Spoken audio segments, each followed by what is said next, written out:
There's no streetcar coming. I take a cab now. Been a long time since the last video, but here we go to New Brunswick. So we booked the lift.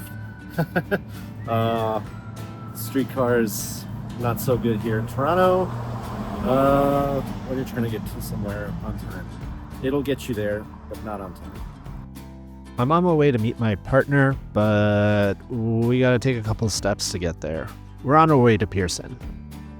Made it to Bloor GO train station.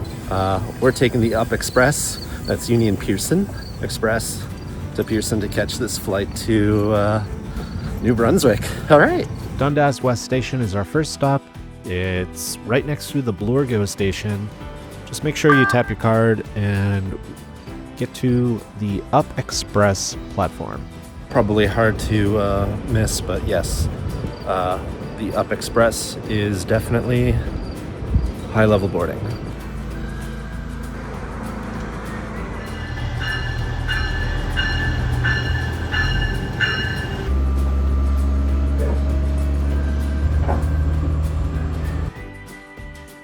Once you get to Pearson, well, congratulations, you get to take a whole nother train, the People Mover, all the way to Terminal 3.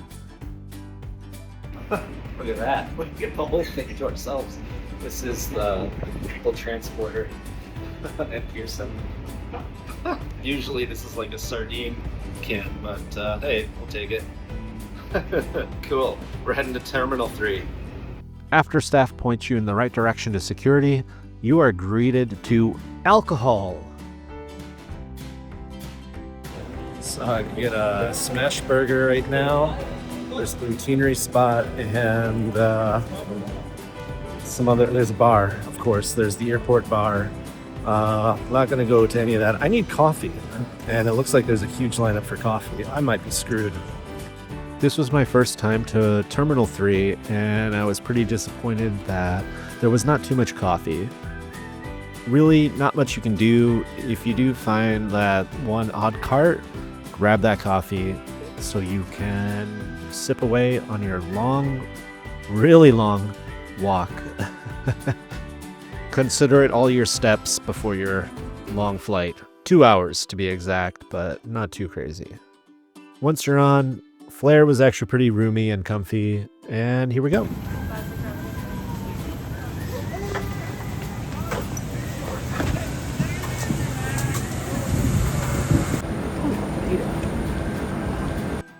Two-hour flight, and we're greeted by a very small terminal and an amazing ride out of the airport. This place is unbelievably beautiful, really reminded me of leaving the Halifax International Airport, and we're on our way to downtown St. John.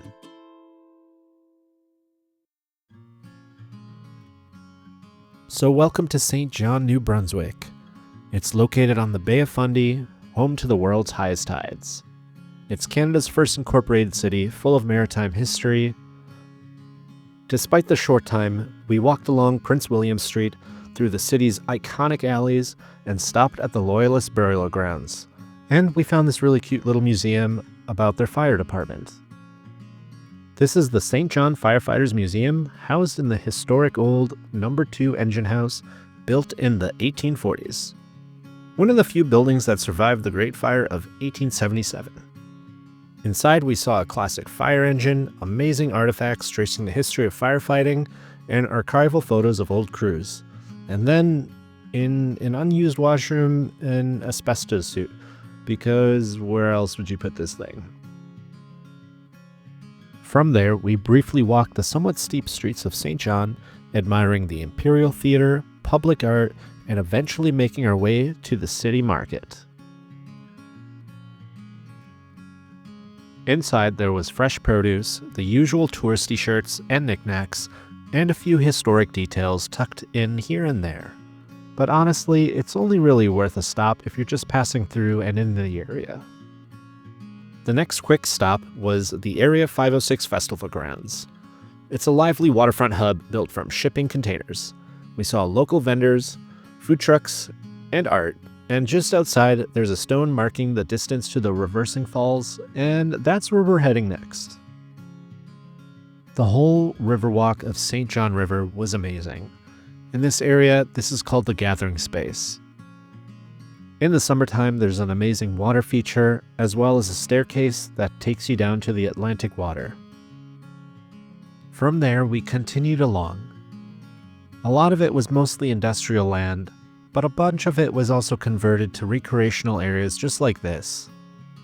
Our walk led us to the memory vessel that commemorates 5 people who died in an accident around this spot. But right next door is the Reversing Falls, where the St. John River meets the Bay of Fundy, and the tides are so powerful they actually reverse the river's flow twice a day. You're gonna have to hang around here a long time just to see that. On our way back, we passed Fort Latour. It's not a full-scale replica of the place, but it gives you an interpretive reconstruction. Regardless, very neat. But have you noticed how far the water has gone down? You can go back and check it out, but it has dropped significantly. But it's time for some bacon-wrapped scallops, some oysters, and you know what? I actually have never had oysters before, so here it goes. Dressed them up, and I actually really, really love them. We also split some mussels, as well as a shrimp and lobster roll. St. John, you were a very incredible place, and somewhere I really want to go back to. However, before it gets dark, it was time to make our way to Alma, which is pretty much the gateway to the Bay of Fundy.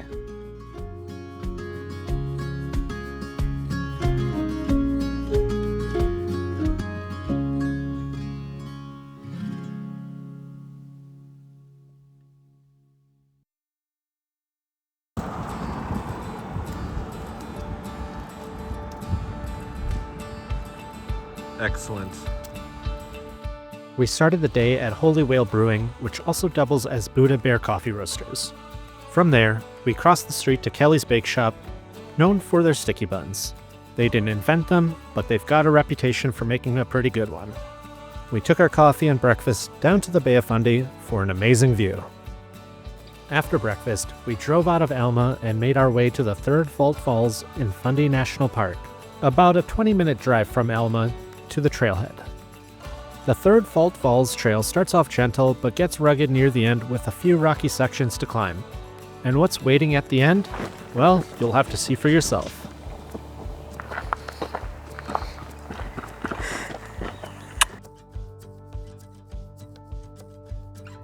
Alright, now you're gonna watch like 3 hours of us just walking. Just kidding, it's mostly all of this all the way till the falls, so we're just gonna fast forward.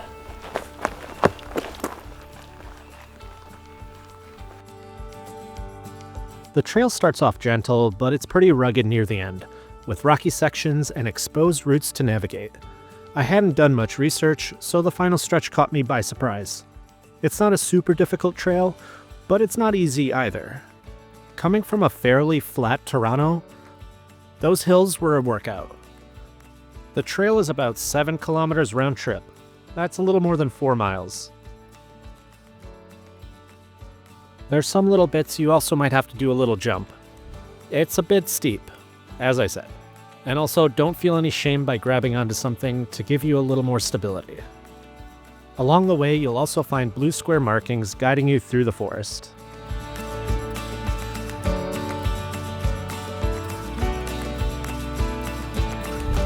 Not gonna lie, I thought this was kind of the end point, but we just had a little further to go. I'll say it was a really great rest stop before the end.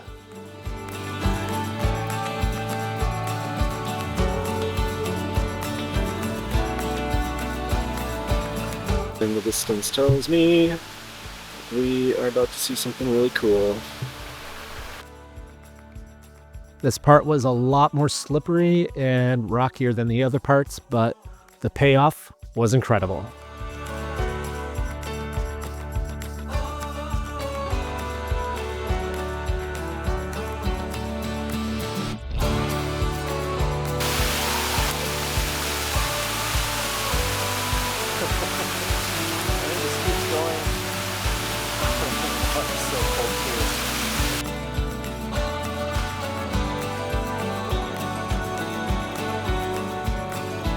And that was the third Fault Falls.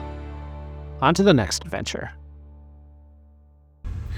Oh, Chipmunk, what you doing? Go, go, go! Silly guy. I don't know if I'm totally right, but I believe New Brunswick is also known for covered bridges, and we're checking out Point Wolf. There was a cute art installation at Point Wolf by Trudy Gallagher called Paleolithic Era. It's part of the Beneath the Surface exhibition and uses recycled materials to explore humans' impact on the environment. There's also a QR code if you want to check out more about it. For what we came for, the Point Wolf Covered Bridge. New Brunswick is famous for its 56 covered bridges, and this one spans the Point Wolf River in Fundy National Park. It was rebuilt in 1992, painted that classic red, and uses a Howie Truss design. You can even drive through it, just watch your clearance. Cool. It's the little things in life. And that was a covered bridge. That was cool. One more look over the Bay of Fundy as low tide begins. It's also time for date night, and we chose the Alma Lobster Shop. The menu was pretty wide, but we decided on the Hungry Fisherman just to get a taste of everything. It featured lobster, mussels, fried scallops and shrimp, smoked salmon, and a side of fries. And we also decided to add a lobster roll just to try.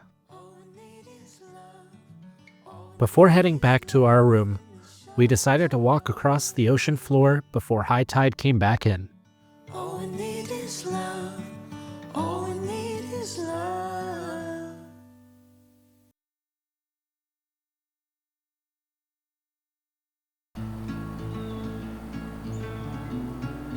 So it's like 6:30 here, so figured before everyone's up, go for a little walk around town and see what the Maritimes coast is all about. This is Alma, and it's such a cute little town, very quiet, so yeah, let's check it out before everyone gets up.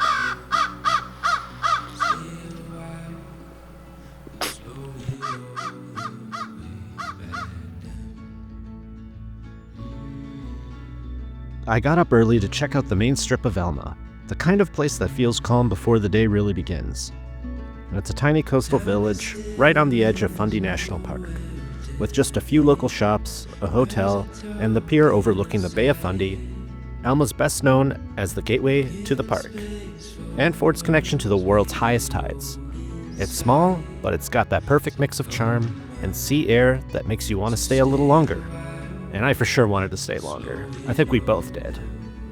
Once we were both fully awake, we stopped at the Muddy Rudder Bar and Grill for a quick breakfast before we head on to the next adventure. And yeah, chocolate milk and coffee, poor man's mocha, was delicious.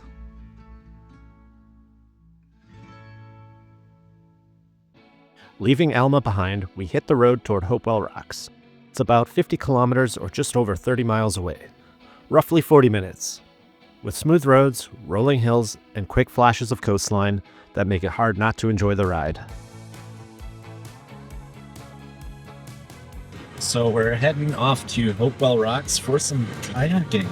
It's going to be high tide, and it's going to be really cool. Probably one of the more iconic features of New Brunswick that you see on postcards and stuff. So can't wait to show you that, and we'll be there soon. The drive winds through open farmland, passing by cows, horses, and a lot of churches.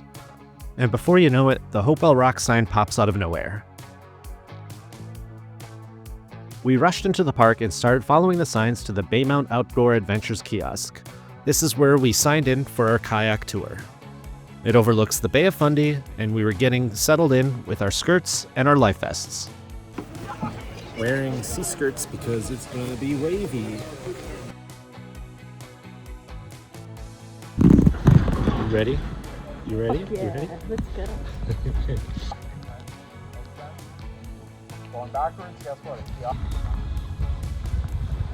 Oh yeah, it's chilly down here. We'll have to go a little bit around the rock. A little maneuver. After some quick instructions, we were brought down to the shoreline to pick our kayak. Once you're all settled into your kayak, they come around and place your sea skirts onto the coaming. The coaming is the raised rim around the cockpit opening. It's designed so your spray skirt, or known as sea skirt, can securely attach to it, forming a watertight seal to keep the water out while you paddle.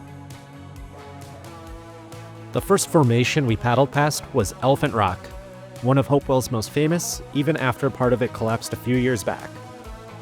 Around this area of Bay of Fundy, the tides can nearly reach 50 feet high, sculpting these cliffs into shapes like the Lover's Arch and the Dinosaur Head. At low tide, you can actually walk on the ocean floor where we are kayaking right now.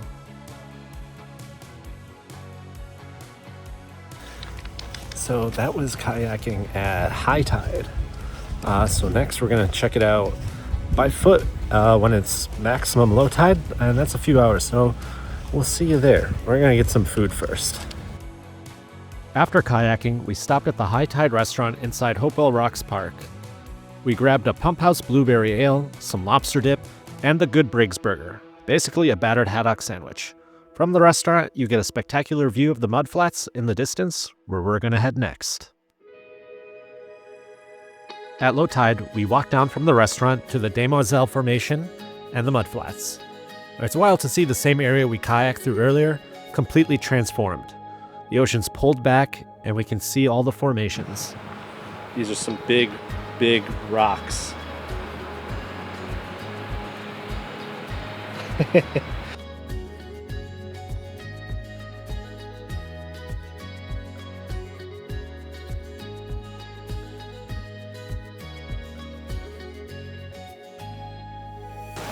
There's so many people here. We're coming here during the off season next.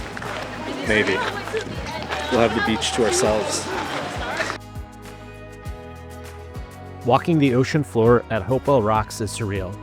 Over 250,000 visitors come here to witness the world's highest tides. To avoid the crowds, aim to visit early in the morning or later in the evening, especially on the weekends.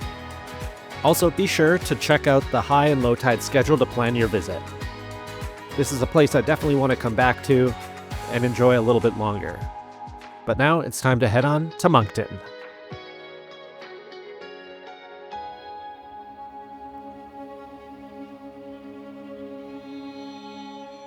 Heading from Hopewell Rocks to Moncton, we got to appreciate just how scenic New Brunswick really is. No matter which road you take, you're treated to rolling landscapes, quaint local communities, historic churches, and the occasional quirky roadside attraction. For this trip, Moncton really is just a place for us to lay our heads and to check out a super unique attraction. It's not the Motel 6. The attraction is Akadi Lumina, a nighttime immersive experience in Bouctouche, New Brunswick. I didn't capture much of this attraction because I wanted to experience it firsthand and not deal with my camera. I do kind of regret that at this point, but it was an experience you really had to witness in person. After they scan your ticket, they take you in, you pass a map of what you're about to experience, and you introduce yourself, either with your mother's or father's name. I chose my mom.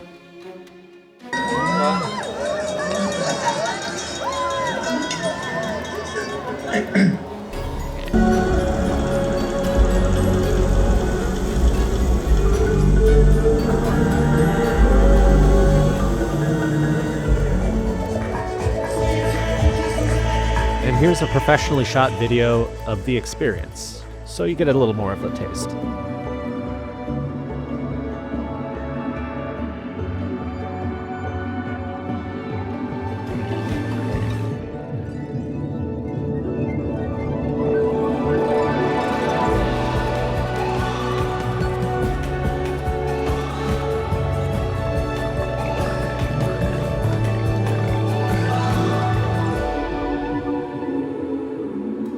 We're jumping right into the next day at Epic Chemistry Coffee Tasting Room.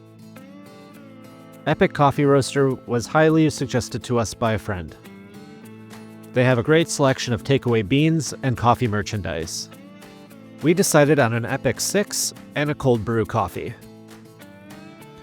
The presentation was fantastic, the seating was great, and I'm not going to sugarcoat this, it's probably one of the best coffees I've ever had.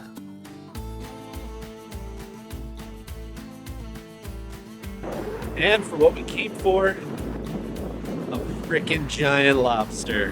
One of the most iconic things to New Brunswick, the lobster. And it was built in 1990. The giant lobster is located in Shediac, New Brunswick. This is one of those quirky roadside attractions I mentioned earlier, but nice thing is, this city is packed full of great beaches and food.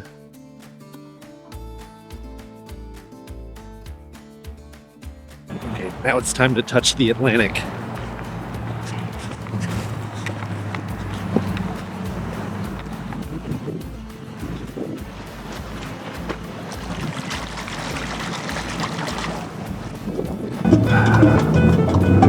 Parlay. Parley? Parlay or parley? I would pronounce it parlay, but I know. This part of the trip is truly just to unplug and unwind, so you're just going to get a quick glimpse of it.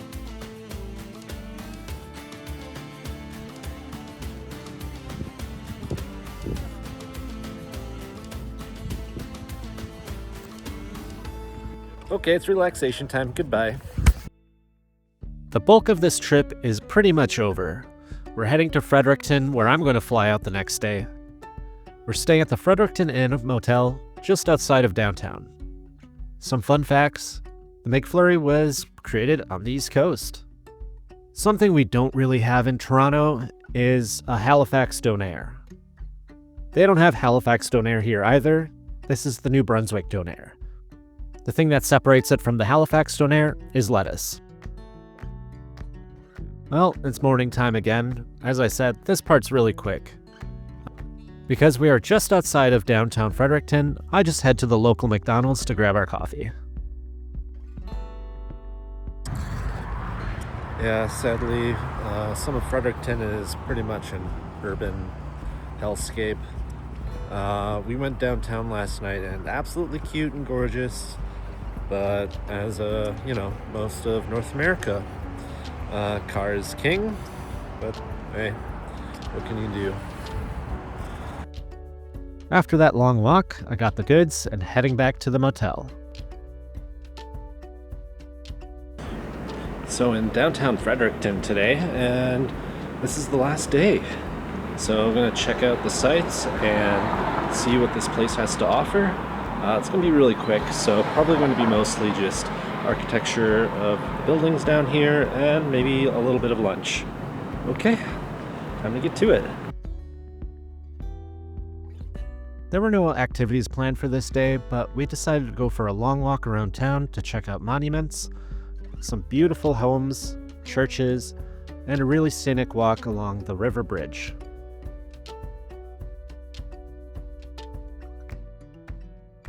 This bridge offers amazing views of downtown Fredericton, wildlife, and lots of history along the way.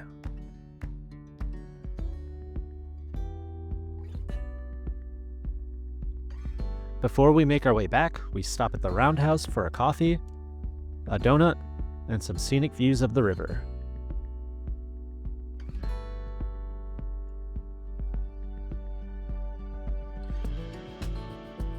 You might not know this, but Fredericton is loaded with history, beautiful homes and buildings, and nature to go with it.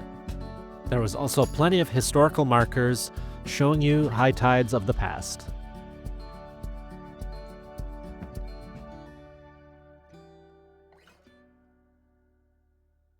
To our surprise, most of downtown was kind of locked away behind gates because of a hot rod car show.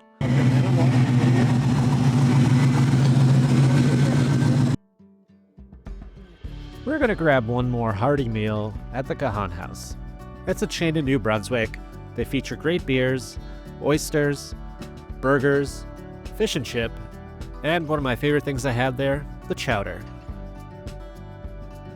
On the way back to the car park, we decided to stop by and look at the seat of government building. This was a perfect end to an amazing trip to New Brunswick. New Brunswick was one of those places that was kind of scoffed at when I told other people I was coming for a visit.